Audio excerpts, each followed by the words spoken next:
امام مالک نے خبر دی نافع سے وہ عبداللہ بن عمر رضی اللہ عنہ سے کہ رسول اللہ صلی اللہ علیہ وسلم نے فرمایا، کسی مسلمان کے لیے جن کے پاس وصیت کے قابل کوئی بھی مال ہو درست نہیں کہ 2 رات بھی وصیت کو لکھ کر اپنے پاس محفوظ رکھے بغیر گزارے۔ امام مالک کے ساتھ اس روایت کی مطابقت محمد بن مسلم نے عمر بن دینار سے کی ہے۔ انہوں نے ابن عمر رضی اللہ عنہ سے اور انہوں نے نبی کریم صلی اللہ علیہ وسلم سے روایت کی ہے۔ صحیح بخاری حدیث نمبر 2738۔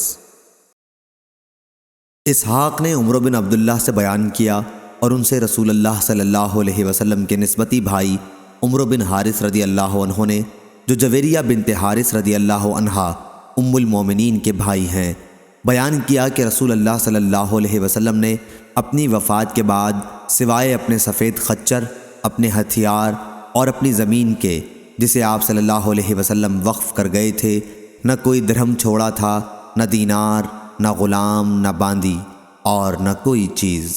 صحیح بخاری حدیث نمبر 2739۔ طلحہ بن مصرف نے بیان کیا، انہوں نے بیان کیا کہ میں نے عبداللہ بن ابی اوفا رضی اللہ عنہ سے سوال کیا کہ رسول اللہ صلی اللہ علیہ وسلم نے کوئی وصیت کی تھی؟ انہوں نے کہا کہ نہیں۔ اس پر میں نے پوچھا کہ پھر وصیت کس طرح لوگوں پر فرض ہوئی؟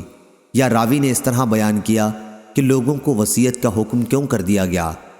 انہوں نے کہا کہ حضرت صلی اللہ علیہ وسلم نے لوگوں کو کتاب اللہ پر عمل کرنے کی وصیت کی تھی، اور کتاب اللہ میں وصیت کرنے کے لیے حکم موجود ہے۔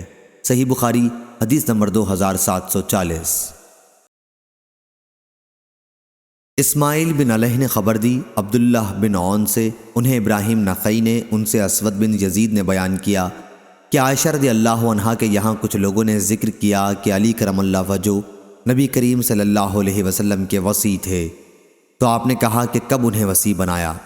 میں تو آپ کے وصال کے وقت سر مبارک اپنے سینے پر، یا انہوں نے بجائے سینے کے کہا کہ اپنی گود میں رکھے ہوئے تھی۔ پھر آپ نے پانی کا طشت منگوایا تھا کہ اتنے میں سر مبارک میری گود میں جھک گیا اور میں سمجھ نہ سکی کہ آپ کی وفات ہو چکی ہے، تو آپ نے علی کو وصی کب بنایا؟ صحیح بخاری حدیث نمبر 2741۔